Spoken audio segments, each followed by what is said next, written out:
Les sentiments spirituels, tels que nous avons commencé à les évoquer hier, n'appartiennent pas seulement à l'entendement, mais à la volonté. Aussi, mon intention n'est pas d'en traiter maintenant d'une façon expresse.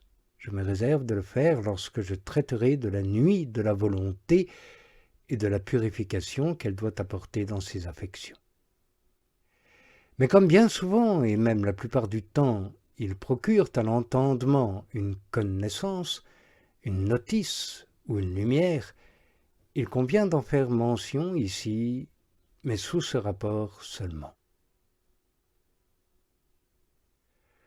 Nous devons donc savoir que de tous ces sentiments, aussi bien ceux de la volonté que ceux de la substance de l'âme, bien qu'ils soient durables et successifs, rejaillit, je le répète, sur l'entendement en une impression de connaissance et de lumière. Cette impression est ordinairement une touche très élevée de Dieu et pleine de suavité pour l'entendement. On ne saurait l'exprimer, non plus que le sentiment qui en est la source. Ces connaissances sont tantôt d'une sorte, tantôt d'une autre. Elles sont parfois plus élevées et plus claires, parfois elles le sont moins. Cela dépend des touches de Dieu qui causent les sentiments d'où elles procèdent et de la qualité de ces sentiments. Il n'est pas nécessaire ici de multiplier les paroles pour donner un avis et pour porter l'entendement au milieu de ses connaissances, à se tenir dans la foi s'il veut parvenir à l'union avec Dieu.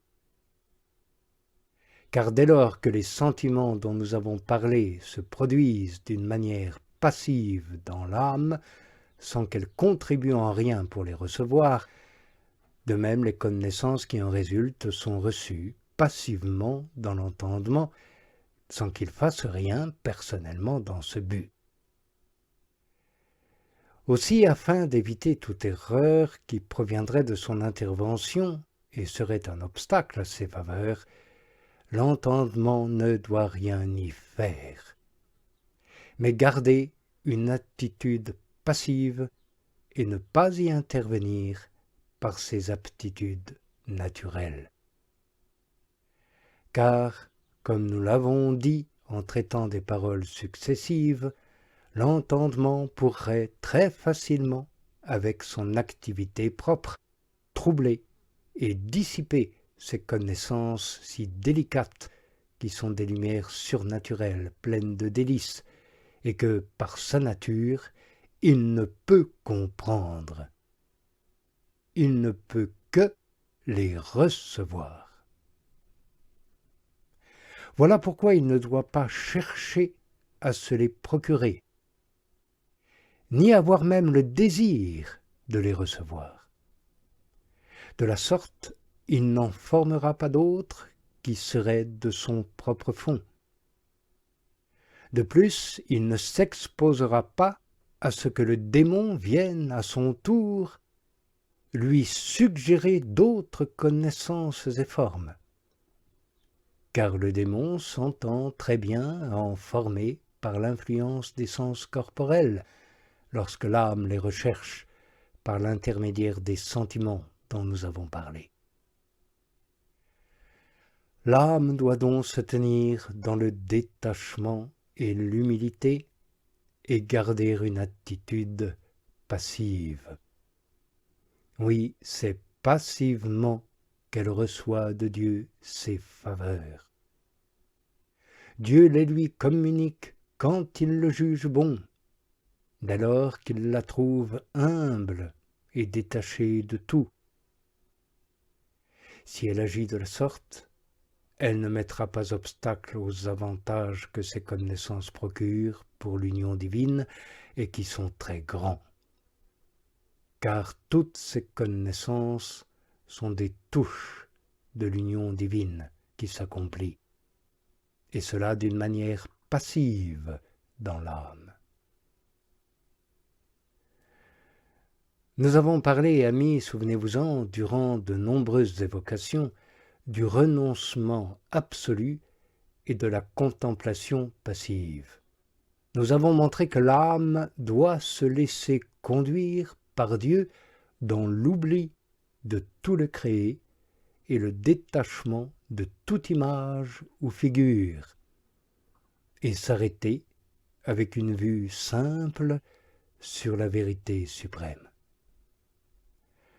Or, toute cette doctrine s'applique non seulement à cet acte de contemplation très parfaite, dont la quiétude sublime et complètement surnaturelle est empêchée encore par les filles de Jérusalem, dit le Cantique, c'est-à-dire par les pieux discours et les méditations, si on voulait en user alors, mais aussi à tout le temps durant lequel notre Seigneur communique à l'âme cette attention simple, générale et pleine d'amour dont nous avons parlé, ou durant lequel l'âme, aidée de la grâce, s'y applique elle-même. Car alors elle doit toujours veiller à garder le calme de l'esprit, sans s'occuper d'autres formes, images ou connaissances particulières, à moins que ce ne soit d'une manière tout à fait transitoire et sans les rechercher positivement, et qu'on y porte un amour suave dans le but de s'embraser de plus en plus de charité. Mais, en dehors de cet état, l'âme doit, dans tous ses exercices, tous ses actes et toutes ses œuvres, s'aider de pieux souvenirs et de saintes méditations qui soient de nature à augmenter sa dévotion et à procurer son avancement, et surtout considérer la vie, la passion et la mort de Jésus, notre Sauveur, afin d'y conformer ses actions, ses exercices et sa vie. Terminons là, amis, si vous le voulez bien, ce traité des connaissances surnaturelles de l'entendement et de la manière dont il doit les considérer pour marcher par le chemin de la foi à l'union divine. Il me semble en avoir dit assez pour que l'âme, quelles que soient les connaissances qui lui adviennent, trouve la doctrine et les précautions qui lui sont nécessaires dans l'enseignement que nous avons donné sur les diverses sortes de connaissances.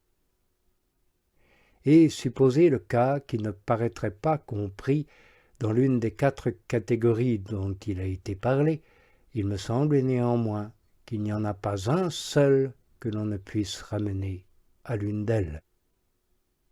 On pourra donc trouver la lumière et les conseils dans ce qui a été exposé pour des circonstances semblables. Cela étant dit, nous allons passer, avec l'aide de Dieu, à la purification spirituelle intérieure de la volonté, par rapport à ces affections intérieures que nous appelons ici la nuit active. Je vous prierai donc, amis très sages, lors des prochaines évocations, de me prêter une attention bienveillante et soutenue, et plus encore qu'à l'ordinaire si vous en aviez l'habitude. Car sans cette condition, tout enseignement, si élevé et si parfait qu'il soit, ne procurerait pas le profit qu'il contient, et on n'en aurait pas l'estime qu'il mérite. Alors, à plus forte raison, en serait-il de la sorte, à cause de mon style, qui est si souvent fort défectueux